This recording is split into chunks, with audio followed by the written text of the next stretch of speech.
दोस्तों, क्या आपके साथ कभी ऐसा हुआ है कि अगर आप लंबे समय से बैठे हुए हैं और अचानक से खड़े होते हैं तो जो आपका पैर है बिल्कुल सुन्न पड़ जाता है, यानी कि एहसास ही नहीं होता है कि मेरा पैर है और भारीपन सा हो जाता है। या अगर आप बिस्तर पे लेटे हुए लंबे समय से या सोए हुए हैं तो आपका हाथ ही जो है सुन्न पड़ जाता है या पैर ही किसी कारण सुन्न पड़ जाता है।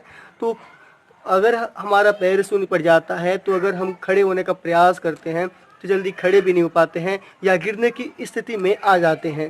तो क्या आप जानना चाहेंगे कि ऐसा हमारे आपके साथ क्यों होता है? तो चलिए जानते हैं।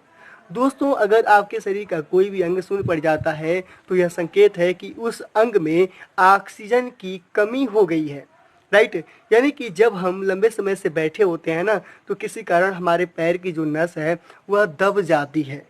या अगर हम किसी एक पोजीशन में सोए होते हैं जैसे कि करवट लेके, तो जो सिर को अगर हाथ पे ऐसे रख सोए होते हैं ना तो उस कंडीशन में हाथ की जो नस है वह दब जाती है या किसी कारण पैर की नस दब जाती है।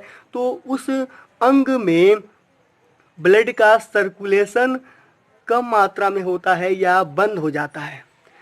तो जब ब्लड का सर्कुलेशन बंद हो जाएगा तो उन कोशिकाओं में ऑक्सीजन पहुंचेगा ही नहीं।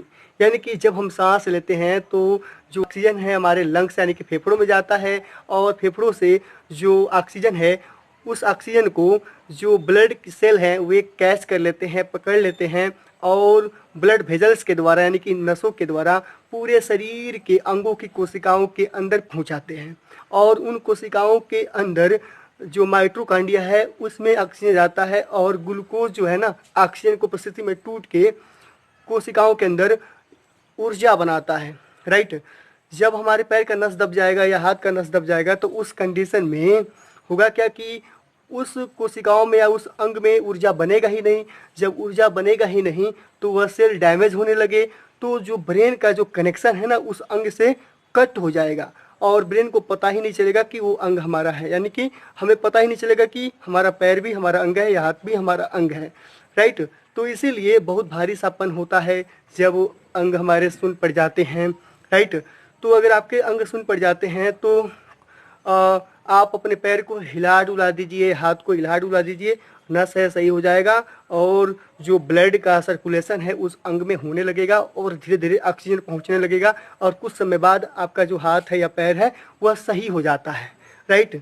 तो अगर आपके साथ ऐसा बार बार होता है तो यह संकेत है कि डायबिटीज रोग का, राइट, यानी कि मधुमेह रोग का यह संकेत है।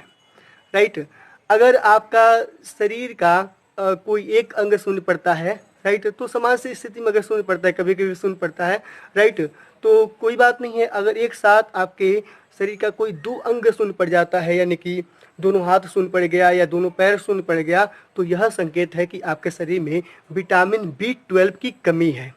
राइट। तो आप चाहे तो विटामिन B12 की सप्लीमेंट ले सकते हैं डॉक्टर के सलाह के द्वारा, या अगर आप चाहें तो अगर आप शाकाहारी हैं तो आप दूध ले सकते हैं, उसमें प्रचुर मात्रा में विटामिन B12 पाया जाता है, या पनीर में भी पाया जाता है। अगर आप मांसाहारी हैं तो उस कंडीशन में आप मांस ले सकते हैं, मछली ले सकते हैं, उसमें भी विटामिन B12 पाया जाता है।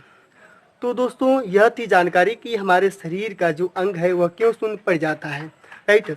अगर अभी तक आपने हमारे चैनल को सब्सक्राइब नहीं किया है तो अगर आप हमसे जुड़ना चाहते हैं तो हमारे चैनल को सब्सक्राइब कर लें और इस वीडियो को दोस्तों लाइक कर लें। अगर इस वीडियो को आप शेयर करना चाहते हैं तो अपने दोस्तों में भी शेयर करें कि उनको भी जानकारी मिले। अगर आप इस वीडियो को हमारे फेसबुक पर देख रहे हैं तो हमारे फेसबुक पेज को लाइक करें और इस वीडियो को दोस्तों फेसबुक पर भी शेयर करें। दोस्तों, वीडियो देखने के लिए धन्यवाद।